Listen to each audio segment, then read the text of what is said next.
Welcome to sleepy classes. आज हम discuss करेंगे आज के न्यूज़पेपर से इंपॉर्टेंट करंट अफेयर्स। राइट, सो हमारा बेसिक्स आइडिया यहाँ पे यही रहता है कि मैं आपको पहले न्यूज़ का एक स्निपेट शो करूंगी, उसमें से बताऊंगी कि डिटेल्ड इन्फॉर्मेशन क्या इंपॉर्टेंट है। ठीक है, उसके बाद हम उसके ऊपर एक क्वेश्चन को डिस्कस करेंगे एंड रैपिडली उसका आंसर कवर करेंगे। राइट, रेलेवेंस ड्रॉ हो जाएगी उसके बाद एंड डिटेल्ड आंसर जो है आप जो डिस्क्रिप्शन बॉक्स में लिंक दिया गया है वहाँ से जाकर पढ़ सकते हैं। राइट, तो पहला आपका जो न्यूज़ है with respect to auto makers race, तो बेसिकली ये डील कर रहा है आपका रेयर अर्थ एलिमेंट्स के साथ। ठीक है, तो अब हमें पता है कि रेयर अर्थ एलिमेंट्स अबंडेंस में यहाँ पे पाए जाते हैं, but the problem here is कि उनके एक्सट्रैक्शन को लेकर बहुत ज़्यादा दिक्कत होती है। ठीक है, जिस वजह से अगर आप देखेंगे कि जो अब ऐसी कंट्रीज़ हैं जहाँ पे वो अबंडेंस में भी पाए जा रहे हैं वो उनको एक्सट्रैक्ट नहीं कर पाते। राइट, सो एक्सट्रैक्शन के प्रोसेस की वजह से अगर हम देख रहे हैं वो टेक्नोलॉजी जो है बहुत लिमिटेड कंट्रीज़ के पास है, जिसमें मेजरली अब चाइना जो है जिनके पास जो रिजर्व्स हैं एंड टेक्निक भी है वो एक तरह से मोनोपोली मार्केट में बना के बैठे हैं। सो एज अ रिजल्ट अब चाइना ने रिसेंटली 2 या 3 हफ्ते पहले बोला था कि हम रेयर अर्थ एलिमेंट्स जो हैं उनके एक्सपोर्ट के ऊपर यहाँ पर चेक्स रख रहे हैं कि लिमिटेड ही क्वांटिटी और लिमिटेड ही अमाउंट में, बीट कोई भी ऐसा डिस्टेंट लोकेशन, ठीक है, वहाँ की कंपनीज अगर इलीगली भी स्मगल कर रही थी ये सारी चीज़ें या लीगली भी छोटे छोटे अमाउंट में ये रेयर अर्थ एलिमेंट्स को एक्सपोर्ट कर रही थी, उनके ऊपर भी अब चेक रखा जाएगा। तो बेसिक आइडिया यहाँ पे यही है कि रेयर अर्थ एलिमेंट्स एक्चुअली में होते क्या हैं, उनके ऊपर आप फोकस करेंगे।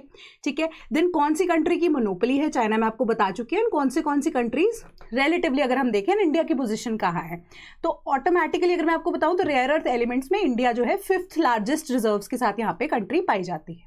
राइट, सो अब उसके अलावा अगर हम देखें तो बोले तो इसका यूजेज क्या है, यूजेज इसका मेडिकल इक्विपमेंट्स में भी है, कार्स में भी है, ठीक है, एंड जितनी भी आपकी मिसाइल्स बन रही हैं तो यानी कि डिफेंस सिस्टम के अंदर भी है। सो एज अ रिजल्ट अब अगर एक्सपोर्ट ही नहीं होगा वो, तो इसका मेजर इम्पैक्ट सबसे ज़्यादा पड़ रहा है किसके ऊपर, ऑटोमोबाइल सेक्टर के ऊपर। सो चाइना बेसिकली ये बोल रहा है कि हम जो कंट्रीज़ हैं उनको ऐसे डायरेक्टली रेयर अर्थ एलिमेंट्स अब सप्लाई नहीं करेंगे, बट हम एज अ रिजल्ट अब कोई भी बड़ा जो उससे इक्विपमेंट बना हुआ होगा वो आप एक्सपोर्ट कर सकते हो। So now the question arises कि अब जो ईवीज हैं हम उस पर स्विच कर जाएं, अगर उनकी प्रोडक्शन बढ़ा दें, सो वो भी सोल्यूशन यहाँ पे ग्रांट आपको नहीं करने वाला। क्यों? क्योंकि ईवीज में ज़्यादातर टेक्नोलॉजी यूज़ हो रही है, तो उसके अंदर रेयर अर्थ एलिमेंट्स की यूजेज जो है या कंजम्पशन जो है वो ज़्यादा है। तो क्या अब हम फॉसिल फ्यूल बेस्ड यहाँ पर इंडस्ट्री की तरफ शिफ्ट हो जाए, तो that won't be an option. Right, तो इस वजह से अब जो कार कंपनीज है वो सोच रही हैं कि अगर चाइना अब कुछ एक्शन या डिसीजन इस पर नहीं लेता है, ठीक है, ऊपर से यूएस के साथ जो टैरिफ को लेकर यहाँ पे इश्यूज चल रहे हैं, सो इन दैट सिचुएशन क्या करना पड़ेगा, जो फीचर्स कार्स यहाँ पर दे रही हैं उसमें रिलेटिवली अब कमी देखने को मिल सकती है। तो बेसिकली न्यूज़ ये कह रही थी। तो इससे जुड़ा सवाल आप जो पूछा जा सकता है आपसे वो with respect to rare earth elements यहाँ पे पूछा जाएगा। पहली स्टेटमेंट कह रही है कि these elements have high density and high conductivity. तो बेसिकली अब यही आंसर इसका जो है स्टेटमेंट को अगर आप एनालाइज कीजिए तो रेयर अर्थ एलिमेंट्स का यहाँ पे ऐसे रिक्वायरमेंट ही क्या है, क्या ऐसी स्पेशलिटी है इसके अंदर, है ना, वो यही है कि ये हाई यहाँ पर डेंसिटी है इनकी, हाई कंडक्टिविटी है एंड आप कह सकते हो कि एक्सट्रीम टेम्परेचर्स में भी ये सर्वाइव कर सकता है। पहली स्टेटमेंट करेक्ट होती है हमारी। दूसरी, rare earth elements are found in abundance in the earth crust. वो मैं आपको ऑलरेडी बता चुकी हूँ कि अबंडेंस में है, बट यहाँ पे प्रॉब्लम नजर पता क्या आती है कि एक्सट्रैक्शन का प्रोसेस जो है वो इनका डिफिकल्ट है, जिस वजह से अबंडेंस में होते हुए भी हमें वो टेक्नोलॉजी चाहिए जो अब एग्जिस्ट नहीं करती वर्ल्ड के पास, कुछ लिमिटेड कंट्रीज के पास है। सेकेंड स्टेटमेंट भी हमारी यहाँ पर करेक्ट है। ठीक है, थर्ड कि mines and minerals development and regulation act classified rare earths as critical minerals. तो ये स्टेटमेंट में आप फंस सकते हैं यहाँ पे। तो इसके लिए आपको यहाँ पे रेफर करना पड़ता है to different acts and amendments जो गवर्नमेंट ऑफ इंडिया यहाँ पे पास करती है टाइम टू टाइम। तो ऑटोमेटिकली अगर मैं आपको बताऊँ न्यूज़ फॉलो करते हैं आप, तो इसके अंदर ऑटोमेटिकली आप इसका आंसर सही कर सकते थे। तो थर्ड स्टेटमेंट भी बेसिकली हमारे यहाँ पर करेक्ट है। ठीक है, बट जो हमारी यहाँ पे क्वेश्चन की डिमांड है उसको पढ़िए कि how many of the statements above are incorrect. आपको पूछा जा रहा है इनकरेक्ट स्टेटमेंट्स कौन सी है, तो इसका correct answer option number D बन जाता है। तो क्वेश्चन को ढंग से पढ़ के उसको आंसर करना बहुत ज़्यादा इंपॉर्टेंट हो जाता है। तो पहली स्टेटमेंट में आपको बता चुकी हूँ है ना कि करेक्ट है कि high conductivity and high density होती है। ठीक है, कि 17 एलिमेंट्स का ग्रुप है। ठीक है, सिमिलर प्रॉपर्टी शेयर करते हैं high density and high conductivities की, जिसमें से 17 में से 15 लैंथनाइड्स हैं एंड इसके अलावा हमारे पास स्कैंडियम एंड यथित्रियम है। ठीक है, how do you pronounce it, I don't know, मैं यथित्रियम या यथित्रियम प्रोनाउंस करती हूँ इसको। इसके अलावा अगर हम देखें यहाँ पर सेकंड स्टेटमेंट कहती है रेयर अर्थ में elements are actually not so rare, क्योंकि अभी गोल्ड से ज़्यादा रेयर नहीं है, गोल्ड से ज़्यादा अबंडेंस में यहाँ पे पाए जाते हैं, but extraction process is difficult. ठीक है, इसके अलावा अब जो थर्ड स्टेटमेंट हमारी कह रही है, इसको एक्चुअली में सरकार ने क्रिटिकल एलिमेंट्स यहाँ पे क्यों घोषित किया गया, क्योंकि इंडिया के अंदर जो भी रिजर्व्स पाई जाती है ना इन रेयर अर्थ एलिमेंट्स की, उसमें मोनेजाइट पाया जाता है। अब मोनेजाइट क्या है, वो रेडियो एक्टिव है इन नेचर। ठीक है, रेडियो एक्टिव होने की वजह से अब उसको लेकर उसको हैंडल करने के लिए स्पेसिफिकली बहुत ज़्यादा केयरफुल होना पड़ता है, जिसको लेकर सरकार ने ये बोला कि हम इन एलिमेंट्स को वाया द अमेंडमेंट, ठीक है, हम इनको क्रिटिकल अर्थ एलिमेंट्स की तरह ट्रीट करेंगे। ठीक है, तो थर्ड स्टेटमेंट हमारी करेक्ट है, बट ऑप्शन नंबर डी क्योंकि हमारे क्वेश्चन की डिमांड थी वो करेक्ट हो जाता है। Then next census to conclude by March 2027। तो अब सेंसस की बात आ रही है, तो सेंसस के डेटा में हमारा बेसिक सा आइडिया यहाँ पे क्या होता है कि पार्लियामेंट के क्या क्या यहाँ पे रूल्स एंड रेगुलेशंस हैं। इसके अलावा हमारा डीलिमिटेशन कमिटी, ठीक है, डीलिमिटेशन कमीशन ओवरऑल अगर हम देखें कैसे बनता है, कौन कौन उसका मेंबर हो सकता है, क्या हमारा एक्ट कहता है 2002 का डीलिमिटेशन के तहत, राइट। तो ये सारी चीज़ें यहाँ पर इंपॉर्टेंट हो जाती है। सो अब उसी के अकॉर्डिंगली अगर हम देखें तो सवाल आपसे क्या पूछा जा सकता है, तो बेसिकली यहाँ पे थोड़ा पॉलिटिक्स वाला सिनेरियो चल रहा है कि एम के स्टालिन ने क्या बोला, उनका क्या आइडिया था, साउथ को लेकर यहाँ पे क्या इशू चल रहा है, that is not a problem required, या फिर अभी आपको इसको समझने की जरूरत नहीं है। ठीक है, विद रिस्पेक्ट टू प्रीलिम्स अगर हम बेसिकली फोकस करते हैं तो with respect to the census of India, अब आपका सवाल यही आता है कि हमारा जो कॉन्स्टिट्यूशनल अमेंडमेंट है it is required to increase the number of Lok Sabha seats, पहली स्टेटमेंट। दूसरी स्टेटमेंट है कि तो delimitation committee can be headed by an incumbent. Incumbent का अगेन मीनिंग यही होता है कि जो सिटिंग पर्सन है, सिटिंग पोजीशन पे है इस टाइम पे, या और रिटायर्ड जज of the supreme court of India. तो इन दोनों में से आपको करेक्ट स्टेटमेंट यहाँ पर ढूंढनी थी। अगेन थोड़ा डिफिकल्ट सवाल है ये कि कॉन्स्टिट्यूशनल अमेंडमेंट अगर आपको करनी है, लोकसभा की सीट्स को बढ़ाना है या घटाना है, ऑब्वियस सी बात है डीलिमिटेशन कमीशन अपनी रिपोर्ट देगा एंड उसके अकॉर्डिंगली यहाँ पे कॉन्स्टिट्यूशनल अमेंडमेंट होती है। फर्स्ट स्टेटमेंट आपकी करेक्ट है 110%। सेकंड स्टेटमेंट है कि it can be heard, it can be chaired by a person who is a sitting जज of the supreme court, which is wrong. ठीक है, तो सिटिंग जज नहीं, सिर्फ एक रिटायर्ड जज ऑफ द सुप्रीम कोर्ट जो है वो यहाँ पे इसको चेयर करेंगे। एंड ये चीज कहाँ लिखी गई है, ये डीलिमिटेशन एक्ट ऑफ 2002 के जो सेक्शन 3 है उसमें स्पेसिफिकली मेंशन किया गया है कि रिटायर्ड सुप्रीम कोर्ट जज इसको चेयर करेंगे। उसके अलावा यहाँ पे हमारे पास जो स्टेट कंसर्न्ड है जहाँ पे डीलिमिटेशन होगी तो उनके जो इलेक्शन कमिश्नर हैं वो इसका पार्ट होंगे या चीफ इलेक्शन कमिश्नर इसका पार्ट होंगे। उसके अलावा अगर हम देखते हैं तो third person involve in this will be someone जो कि अब चीफ इलेक्शन कमिश्नर हो सकता है या इलेक्शन कमिश्नर भी हो सकते हैं। ठीक है, इसके अलावा आपके पिक्चर में आते हैं यहाँ पे article 81 and 82 of the constitution of India and हमारी जो कॉन्स्टिट्यूशनल अमेंडमेंट है that is 31st constitutional amendment यहाँ पे पिक्चर में आती है, जिसकी डिटेल्ड इन्फॉर्मेशन आपको लिंक के साथ जो यहाँ पे क्वेश्चन के अंदर आंसर दिया होगा उसमें दी गई है। ठीक है, नेक्स्ट है हमारा illegal mining near Kaziranga intensified despite ban, panel to Supreme Court. तो रिपोर्ट गई है कि काजीरंगा नेशनल पार्क के आसपास जितना भी एरिया अगर हम देख रहे हैं वहां पे माइनिंग अभी भी कंटिन्यू हो रही है। तो इससे रिलेटेड आपको सिर्फ और सिर्फ न्यूज ये फॉलो करनी है कि काजीरंगा नेशनल पार्क है कहाँ पे, वहां पे कौन सी स्पीशीज पाई जाती है, फ्लोरा एंड फौना बोथ। ठीक है, एंड अगर ये यहाँ पर यूनेस्को वर्ल्ड हेरिटेज साइट है तो क्यों है, कब हुई, कौन से साल में अनाउंस की गई। टाइगर रिजर्व है तो अब कौन से साल में इसको एज अ रिजर्व यहाँ पर घोषित किया गया। तो ये सारी चीजें जो हैं यहाँ पे आपको मेंशन करनी पड़ेंगी। इसी से रिलेटेड आपसे सवाल भी पूछा जा सकता है कि with reference to Kaziranga park consider the following. First, Kaziranga park जो है इसको फॉर्म किया गया था under the recommendation of Mary Curzon. ठीक है, हिस्टोरिकल पर्सपेक्टिव आपसे पूछा जा सकता है। दूसरा, it was declared as a world heritage site in 1980। Third statement कह रही है आपकी it was declared as a tiger reserve in the year of 2000। ठीक है, हाउ मेनी वाला सवाल है of the above statements is और आर करेक्ट। ठीक है, तो अब अगेन अगर आपको पता था तो आप आंसर कर सकते थे, अगर नहीं पता था तो ऑब्वियसली बात है अब इसको छोड़ेंगे या गलत करके आएंगे। हाउ मेनी के हिसाब से अगर हम देखें तो इसमें 2 स्टेटमेंट्स यहाँ पे इनकरेक्ट है, सिर्फ और सिर्फ एक स्टेटमेंट यहाँ पे करेक्ट है। तो ऑप्शन नंबर ए आपका यहाँ पे करेक्ट आंसर बनता है। वो कैसे, फर्स्ट स्टेटमेंट करेक्ट कैसे है, मेरी कर्जन एक्चुअली में कौन थे, लॉर्ड कर्जन की वाइफ जो कि वाइसरॉय ऑफ इंडिया थे। ठीक है, तो अब उसी के रिगार्डिंग यहाँ पे बिल्डअप करना शुरू करते हैं तो 1900s में पहुंच जाते हैं हम। ठीक है, 1908 में इसको बनाया गया। देन फर्स्ट स्टेटमेंट हमारी करेक्ट होती है। सेकंड स्टेटमेंट इनकरेक्ट क्यों होती है कि ये इन द ईयर ऑफ 1980 नहीं 1985 में इसको वर्ल्ड हेरिटेज साइट बनाया गया। और टाइगर रिजर्व इसको घोषित किया गया साल 2008 के अंदर या 2006 के आसपास, ठीक है, 2008 या 6 के बीच में इसको यहाँ पर किया गया। तो एग्जैक्टली अगर हम देखें 2006 के अंदर इसको एज अ टाइगर रिजर्व घोषित किया गया। तो हमारी थर्ड स्टेटमेंट यहाँ पर इनकरेक्ट इसीलिए हो जाती है।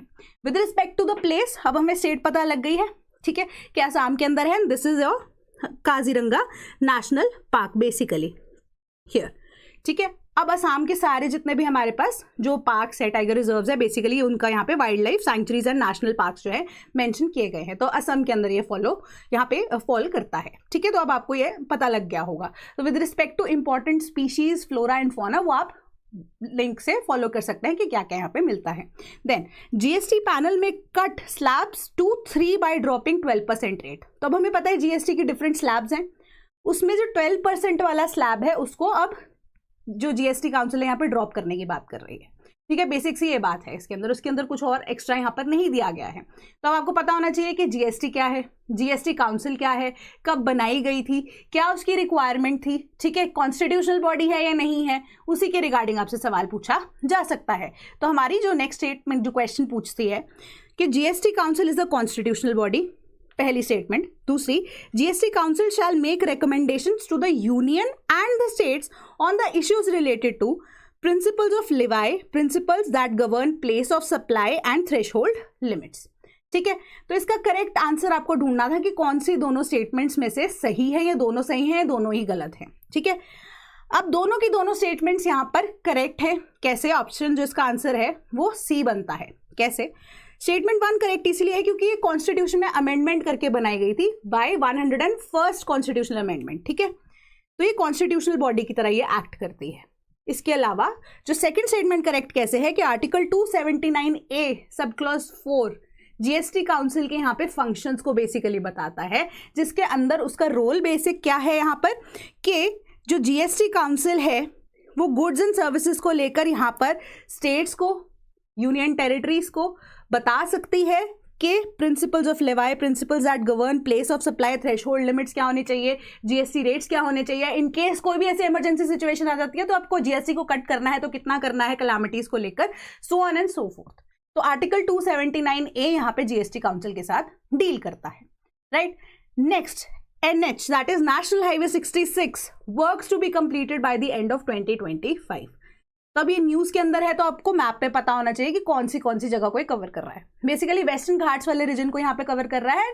मोस्ट इंपॉर्टेंटली केरला को कनेक्टिविटी प्रोवाइड करने के लिए to a metropolitan city that is Mumbai, ये हेल्प करेगा।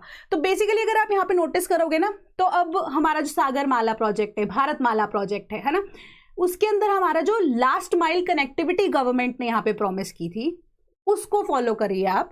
उसके अलावा नेशनल हाईवेज में इंपॉर्टेंट नेशनल हाईवेज क्या हैं? यूपीएससी ने शुरू से कभी भी आपसे ये नहीं पूछा कि लॉन्गेस्ट हाईवे कौन सा है, ओल्डेस्ट हाईवे कौन सा है। यूपीएससी ने हमेशा आपको सेकंड या थर्ड या फोर्थ नंबर वाले हाईवेज, वाटरवेज जो भी हैं उसके रिगार्डिंग यहाँ पे आपसे सवाल पूछा जा सकता है, ठीक है। तो इसको अब हम देखते हैं। तो इसके हिसाब से अगर आप मैप देखिए तो केरला से त्रिवेंद्रम से लेके यहाँ पर आपको मुंबई तक ये कनेक्टिविटी प्रोवाइड कर रहा है। इससे रिलेटेड सवाल अब हम देखते हैं कि कंसिडर द फॉलोइंग पेयर्स कि NH27 क्या है? सेकंड लॉन्गेस्ट हाईवे है। Second, NH44 longest highway in India. Third, national waterways 2 जो है वो ब्रह्मपुत्र रिवर पे है या नहीं है? पता था, बिल्कुल फेयरली इजी आंसर है ये। वैसे हम एनसीईआरटीज में पढ़ते हैं इन चीज को लेकर। ज्योग्राफी की एनसीईआरटीज में आपको बकायदा ये टेबल दिया गया है। सो यहाँ से मैं आपको इस सवाल के जरिए बताना चाहती थी कि रेलेवेंस एनसीईआरटी की और भी ज्यादा बढ़ जाती है। 2 ऐसे सवाल आपसे नहीं पूछा जाता और थोड़ा रिलेटिवली इजी है, but you need to brush up your skills, ठीक है। तो आपको पूछा जा सकता है इनडायरेक्ट वे में। Then how many of the pairs are correctly matched या इनकरेक्टली मैच्ड, उसके ऊपर भी फॉलो करना पड़ेगा आपको सवाल। इनकरेक्ट कौन से पेयर्स है इसके अंदर? None of them are incorrect, सभी करेक्टली यहाँ पे मैच किए गए हैं। जो नेशनल हाईवे 27 है सेकेंड लॉन्गेस्ट हाईवे है। नेशनल हाईवे 44 जिसको हम नेशनल हाईवे 7 इनिशियली बोला करते थे, ठीक है, उसका रीनेम यहाँ पे कर दिया गया। तो अगर आप पुरानी एनसीईआरटी फॉलो करते हैं तो उसमें आपको नेशनल हाईवे 7 ही दिख रहा होगा। तो वो नेशनल हाईवे 7 अब नेशनल हाईवे 44 हो चुका है, तो वो लॉन्गेस्ट हाईवे इन इंडिया है।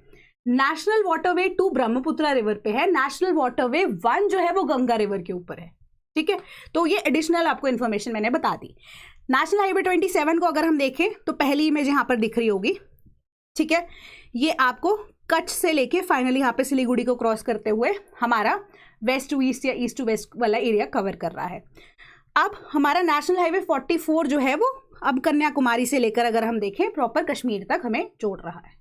देन ब्रह्मपुत्र रिवर की बात करते हैं, नेशनल वाटरवे 2। देन आप देख सकते हैं कि असम से यहाँ पर कनेक्टिविटी यहाँ पर डायरेक्टली जहाँ पे Brahmaputra finally bay of Bengal में मिलती है वहाँ पे प्रोवाइड कर रहा है। इनलैंड वाटरवेज की यहाँ पे बात कर रहा है। Answer option D. I think कोई डाउट नहीं होना चाहिए इसमें। Then Modi likely to attend BRICS summit in Brazil next month, meet closely watched by US government. BRICS summit क्या होता है, मेंबर्स कौन से हैं, कौन से साल में बनाया गया, डिक्लेरेशन का रोल क्या था, एंड इस साल यूएस को प्रॉब्लम एक्चुअली में हुई क्या है, यूएसए इसका मेंबर है या नहीं है। ठीक है, जनरली पता है ब्रिक्स का तो नहीं है। ठीक है, तो अब एक्चुअली में प्रॉब्लम क्या हुई यूएसए को लेकर, ठीक है, या यूएसए को क्यों ये क्लोजली वॉच कर रहे हैं, इसके पीछे रीजंस डिराइव करते हैं। पहला कि अभी टैरिफ वॉर भी चल रही है। ठीक है, यूएसए की अगर हम देखें तो अब रेयर अर्थ एलिमेंट्स को लेकर यूएसए में ही सबसे ज़्यादा कार जो हमारी इंडस्ट्री है, ऑटोमोबाइल इंडस्ट्री है, उनको ही प्रॉब्लम यहाँ पे क्रिएट हो रही है। प्लस इंडिया और रशिया के जितने भी क्लोजनेस है उससे यूएसए के ऊपर इम्पैक्ट पड़ रहा है। क्यों? क्योंकि अब यहाँ पे डिफेंस सप्लाईज को बेचने की बात हो रही है, तो India must ditch Russia in order to place order for those defense equipments from USA. That is what USA is expecting. ठीक है, I'm not saying that is what USA is expecting and that is what this news is stating. ठीक है, तो इसके accordingly अब USA wants, क्योंकि अब Russia इसका पार्ट है ब्रिक्स का, है ना, तो USA is closely watching that scene. पहला सिनारियो ये है। दूसरी चीज ऑल्टरनेटिव करेंसीज को लेकर है।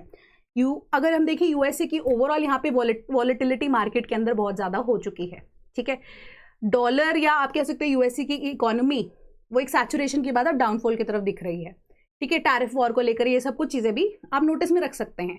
तो अब ब्रिक्स में बोला जा रहा था लास्ट समिट के टाइम पे कि ऑल्टरनेटिव करेंसी ब्रिक्स नेशंस के लिए हम, जैसे अब ईयू के पास है, यूरोपियन यूनियन के पास है, हम उसी तरीके से वहाँ पे यूरो चलता है यूरोपियन यूनियन के अंदर ओवरऑल, तो हम ब्रिक्स में भी इस चीज़ को इंट्रोड्यूस कर सकते हैं। ये चीज़ पहले बोली जा रही थी, बट उसको लेकर अब यूएसए भी चिंतित है।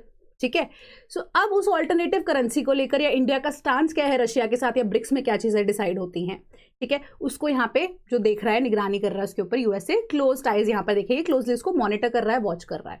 But as per this article also कोई ऐसी चीज अभी तक बोली नहीं गई है। उल्टा ये बोला गया है कि इस बार का मोटो क्या है, थीम क्या है, दैट इज कि strengthening cooperation in the global south for more inclusive and sustainable governance.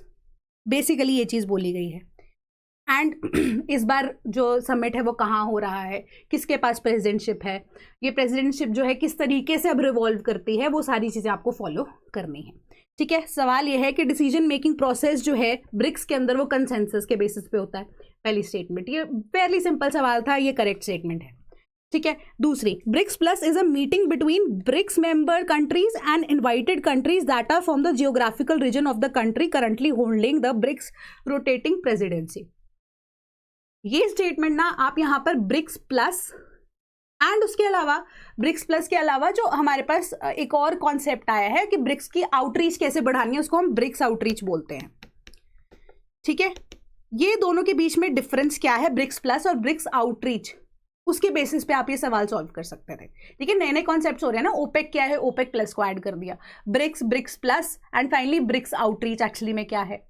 ठीक है, तो ये दो कॉन्सेप्ट अगर आपको पता होता है आप इसका आंसर कर सकते थे। तो सेकंड स्टेटमेंट जो है ना बेसिकली हमारी इनकरेक्ट है। क्यों? क्योंकि जो ब्रिक्स प्लस है ना वो मीटिंग है बिटवीन द मेंबर कंट्रीज, ठीक है, एंड इनवाइटेड कंट्रीज का यहाँ पे कॉन्सेप्ट आता है, जो अगेन जैसे यूएन की हम ऑब्जर्वर स्टेटस की बात करते हैं, तो इनवाइटेड कंट्रीज, बट वो कंट्री जैसे सपोज अभी साउथ अफ्रीका के पास अगर प्रेसिडेंसी है ना, तो साउथ अफ्रीका के अलावा ऐसे कौन सा जो इनवाइटेड कंट्री है बट वो साउथ अफ्रीका या अफ्रीकन रीजन में नहीं पड़ता, वो ब्रिक्स प्लस का यहाँ पे जो है यहाँ पे उनका रिलेशन होगा। ठीक है, with respect to this statement, not geographically close to that region. ठीक है, यहाँ पे एक नॉट वर्ड जो है उसको चेंज करने के बाद आप देख रहे हैं कि सिचुएशन चेंज हो जाती है। ठीक है, तो अब यहाँ पे correct statement option number A ही बनती थी। ब्रिक्स प्लस जो है एक मीटिंग है between BRICS member countries and invited countries that are not from geographical region of the current country currently holding the BRICS rotating presidency. ठीक है, then Muslim law board slams plan to open उम्मीद ठीक है। उम्मीद portal क्या है? वक्फ bill जो है अभी बहुत ज़्यादा बहुचर्चित था, उसके रिगार्डिंग ये सवाल पूछा जा सकता है। तो वक्फ लॉ क्या है, उसके अंदर क्या क्या बेसिक यहाँ पे की इनसाइट्स क्या है, उस पर वीडियो भी बनी हुई है यूट्यूब के अंदर हमारे चैनल पे ही, तो आप इजीली इसको फॉलो भी कर सकते हैं। तो इसके रिगार्डिंग बहुत सिंपल सा सवाल मैंने आपसे पूछा है कि उम्मीद पोर्टल जो है उसकी फुल फॉर्म क्या है, ठीक है। अब करेक्ट आंसर ऑब्वियस सी बात है ऑप्शन नंबर ए ही है, ठीक है। बाकी सब आप देख लीजिएगा, आंसर इसका यही है। उम्मीद पोर्टल है unified Waqf management empowerment efficiency and development. तो बेसिकली अब इसके तहत यही है कि विद इन 6 मंथ्स जितनी भी वक्फ प्रॉपर्टी है आपको यहाँ पर विद सबूत बाकायदा पोर्टल पे अपडेट करनी है, ठीक है। अब वो इसका डिटेल जो है एनालिसिस आप लिंक पे देख लीजिएगा। देन एडीबी ने, पहले तो अब हमारे पास पता है ना, इंटरनेशनल मॉनेटरी फंड ने पाकिस्तान को फंडिंग दी थी। अब एशियन डेवलपमेंट बैंक ने भी यहाँ पे अराउंड $800 मिलियन जो है वो पाकिस्तान को यहाँ पे डेवलपमेंट के लिए पैसा दिया है, जिसके ऊपर अब इंडिया अगेन एडीबी का मेंबर होते हुए भी अपोज कर रहा है कि ये पैसा जो है ये डिफेंस को बाय करने के लिए लगा रहे हैं, बट यहाँ पे कोई डेवलपमेंट का हमें नजर में नहीं आ रहा है कि हो रहा है, ठीक है। तो ये पूरी की पूरी न्यूज़ थी। तो अब इसके अंदर आपको जानना है कि एडीबी क्या है। अगेन इंडिया पाकिस्तान रिलेशंस यहाँ पे इंपॉर्टेंट हो जाते हैं। इसके अलावा इंडस वाटर ट्रीटी भी यहाँ पे, अबेयंस किस चीज़ को बोलते हैं, क्या वो कंप्लीट स्टॉपेज है, क्या उसके अंदर जो प्रोसेस है, वो सब आपको थोड़ा सा ओवरव्यू लेना पड़ेगा। सवाल पे आते हैं कि एशियन डेवलपमेंट बैंक के रिगार्डिंग आपको कंसिडर करना है कि it was establish in the year 1966। Second statement कह रही है कि ADB is owned bye 50 members, ठीक है। अब इसमें आपको करेक्ट स्टेटमेंट बतानी थी, तो पहली स्टेटमेंट यहाँ पर करेक्ट है, सेकंड जो है वो इनकरेक्ट है, क्योंकि टोटल जो है एडीबी को ओन करने वाले 69 मेंबर्स हैं, जिसमें से 50 मेंबर्स जो हैं वो एशियन कंट्रीज हैं, बाकी की जो 19 कंट्रीज हैं, ठीक है, या जो 19 मेंबर्स हैं वो एशियन कंट्रीज यहाँ पर नहीं है, ठीक है। तो अब founded in 1966, ADB is owned by 69 members, 50 from the region कौन सी? एशियन नेशंस, ठीक है। डिटेल्ड आंसर लिंक से आपको पता लग जाएगा। देन अब पीआईबी पे ना ये आया था हमारा 11 साल सेवा सुशासन गरीब कल्याण के 11 साल मिडिल क्लास की स्टोरी है यहाँ पे।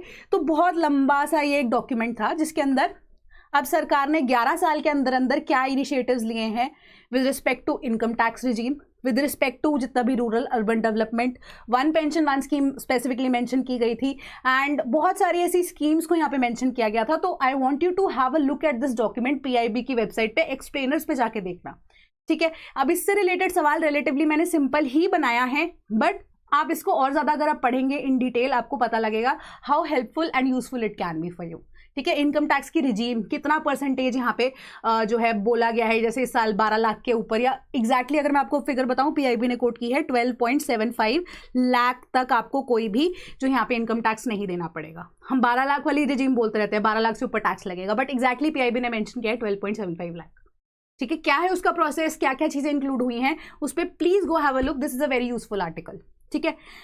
नेशनल अप्रेंटिसशिप प्रमोशन स्कीम के बारे में भी यहाँ पे बोला गया है कि वो कौन से साल में लॉन्च की गई थी, आपको यहाँ पे मैच करने हैं पेयर्स को, ठीक है।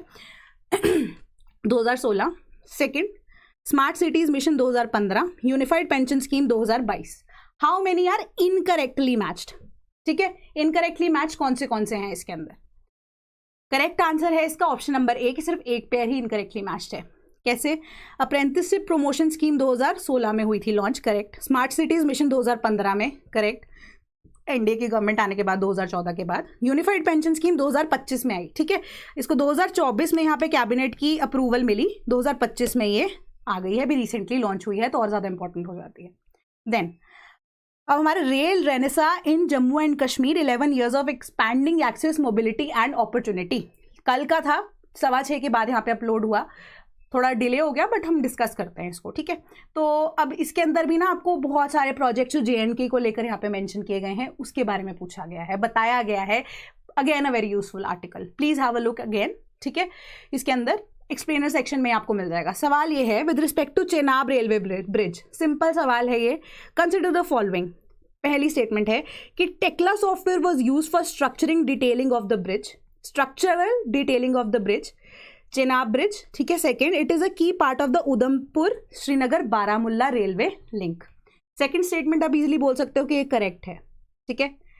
फर्स्ट स्टेटमेंट को लेकर अब आप फंसेंगे, बट आप बोलेंगे कि इतनी हाइट पे बनाया गया है तो कुछ तो स्पेसिफिकली यहाँ पे होगा, सॉफ्टवेयर का यूज किया गया। तो ये स्पेसिफिक जो सॉफ्टवेयर है स्टेटमेंट 1 के अकॉर्डिंग अगर मैं आपको बता दूं करेक्ट स्टेटमेंट है, ये टेक्ला सॉफ्टवेयर है। अगर आपने नहीं पढ़ा था, आप ये टेक्ला सॉफ्टवेयर के ऊपर जाके सर्च कीजिए, क्या इसका थोड़ा बहुत रेलेवेंस है, ज्यादा इसके डिटेल में घुसने की जरूरत नहीं है, बट अभी जो नाम है that is Tekla software, right. तो करेक्ट आंसर है कि कौन सी स्टेटमेंट यहाँ पे आपकी करेक्ट थी, बट अब यहाँ पे ऑप्शंस में झोल कर दिया गया है। ऑप्शंस क्या है कि both the statements are correct, तो ऑप्शन ए आपका यहाँ पर सही हो जाता है, ठीक है। तो चेनाब ब्रिज रेलवे के लिए world's highest railway bridge, world highest bridge अगर आपको पूछ ले तो वो चेनाब ब्रिज नहीं होगा, ठीक है। वर्ल्ड हाईएस्ट रेलवे ब्रिज है ये, ठीक है। Kashmir valley to the rest of the nations 1315 metres long, highest railway bridge in the world 359 metres above the river bed level. Sea level नहीं आएगा, रिवर बेड लेवल आएगा, तो ये दिमाग में प्लीज इसको स्टार मार्क कर लेना, ठीक है। Then 35 metres higher than Eiffel tower in Paris, most sophisticated Tekla software, ठीक है। State of the art word use करते हैं ना, बिल्कुल लेटेस्ट टेक्नोलॉजी को यूज करते हुए इसे बनाया गया है। स्ट्रक्चरल डिटेलिंग की गई है उस आर्क के लिए, स्पेसिफिकली ये आर्क आपको बैकग्राउंड में नजर आ रही होगी, ठीक है, ताकि सस्पेंशन ब्रिज है सस्टेन किया जा सके, इसको करवाया जा सके। देन स्ट्रक्चरल स्टील जो यूज किया गया है दैट इज अडेप्टेबल टू -10 से लेके 40 डिग्री सेल्सियस का टेम्परेचर। अगेन ये क्वेश्चंस जो हैं बहुत सिंपल बनाए गए हैं, यूपीएससी ऐसे ही तोड़ मड़ोड़ के इसका भी एक आप कह सकते हो 10x वर्जन बना सकता है, ठीक है। इसके ऊपर प्लीज फोकस करना, अच्छे से पढ़ना, कोई भी डाउट हो प्लीज कमेंट में बताना, ठीक है। तो इसके अलावा अगर मैं आपको बताऊं, हमारी ऑलरेडी 2026 की प्रीलिम्स की टेस्ट सीरीज शुरू कर दी गई है, you can go check it out that as well. And हमारा ऑनगोइंग 2026 का बैच है, अगर आप तैयारी कर रहे हैं यूपीएससी के लिए तो आप इसको भी एक बार जाकर, जो लिंक डिस्क्रिप्शन बॉक्स में दिया गया है, दोनों बैचेस को चेकआउट कर सकते हैं, हमारे साथ स्लीपी का हिस्सा बन सकते हैं। That is all from my side today, thank you so much.